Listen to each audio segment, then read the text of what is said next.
So what is a stroke? Simply put, a stroke is a life-threatening condition where a part of the brain does not have blood flow. The brain cells start to die because of lack of oxygen to the brain. There are two main types of stroke, ischemic and hemorrhagic.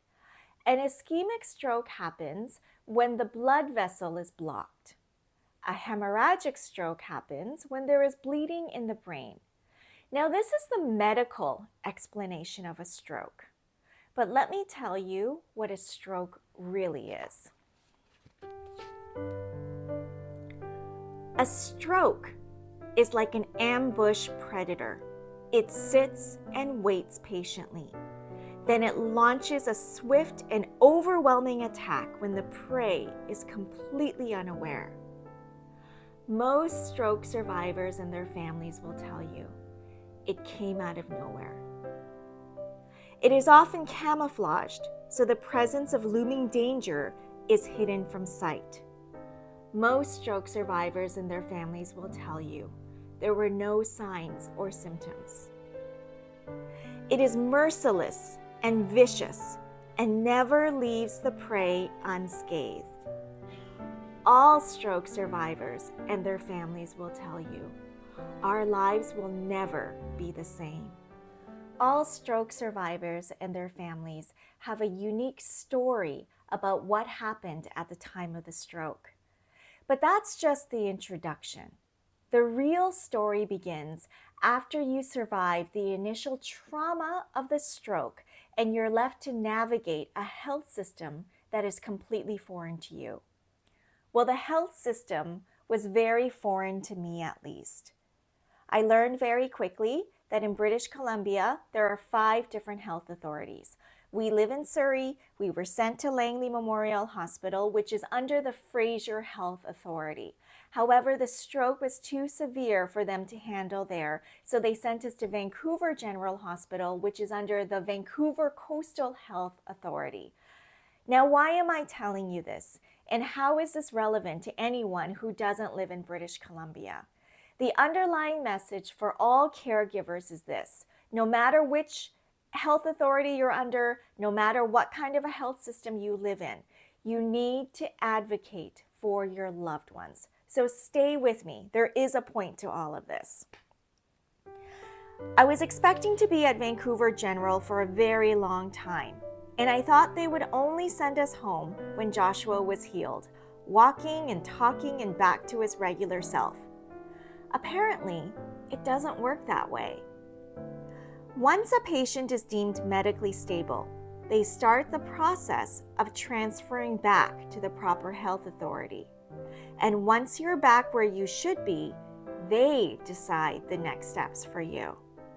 During this process, it is critical that you do the following: FAQ.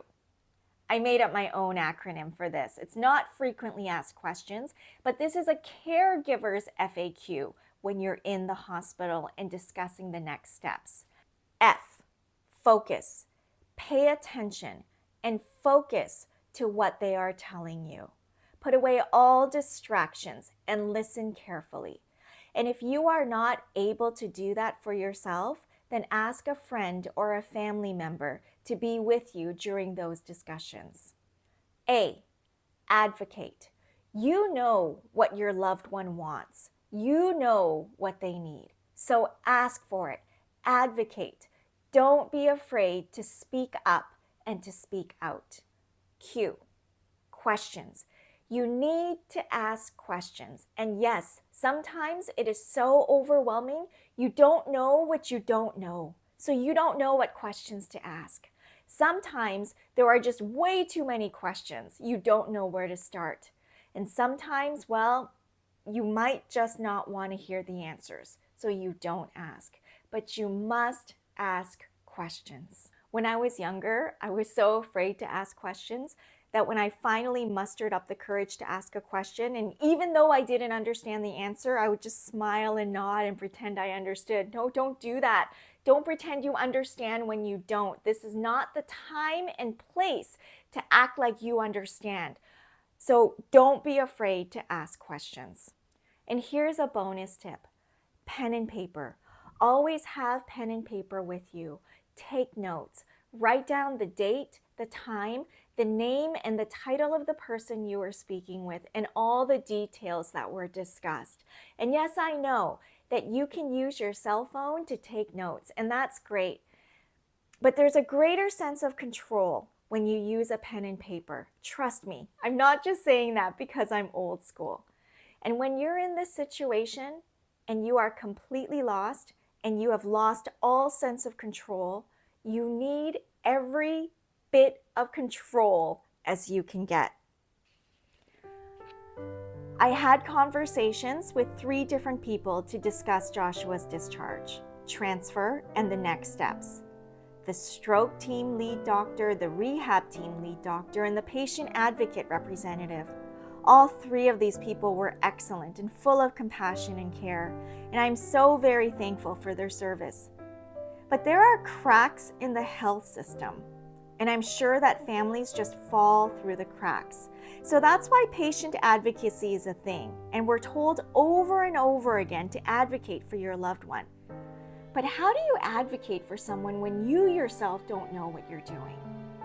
The first hurdle we had to go through was the decision to discharge Joshua and send him home, or discharge him and transfer him to a hospital under Fraser Health Authority.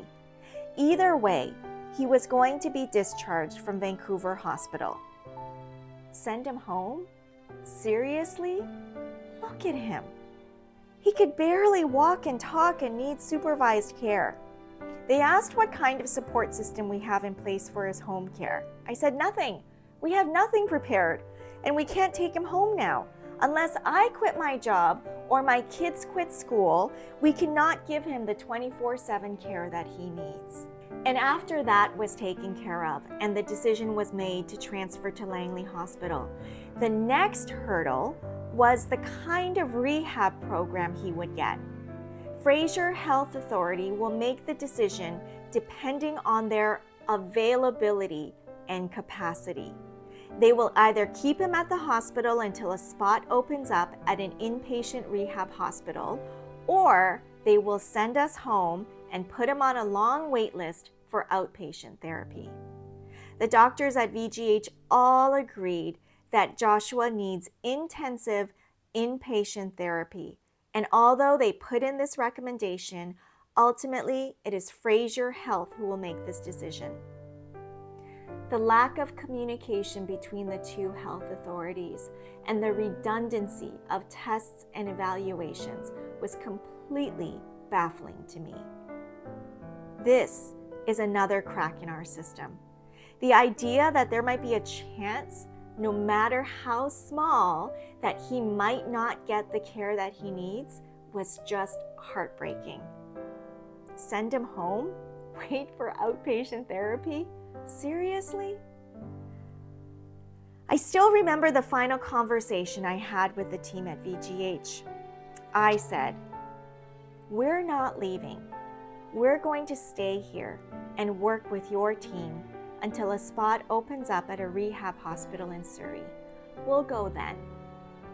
The doctor was so kind, and she didn't make me feel like an unreasonable guest who had overstayed her welcome. She just looked at me and quietly said, "I'm sorry, Esther. That's not the way this works. It's time to go." After dinner on Wednesday night, we left Vancouver General and were admitted to Langley Memorial. I sent out an urgent text message to everyone. Please pray that Joshua would be admitted to inpatient rehab at Laurel Place as soon as possible so he can continue with therapy. We barely had time to make new friends at Langley Hospital because on Friday morning, just a day and a half later, this happened. A therapist walked in, looked at us, and said, "I'm just checking to see what he needs before he transfers out." Transfers out? I said, "Are you sending us home?" And she laughed. "Home? No, he's going to Laurel Place today, right after lunch. Isn't that what you've been asking for since the minute you walked in here? And then she added, you know, I've been working here a long time. I've never seen a transfer to Laurel Place happen this quickly. You guys got lucky. But I had to add, it's not luck. It's because people were praying. She smiled and she walked out. And I sat down and I cried tears of relief.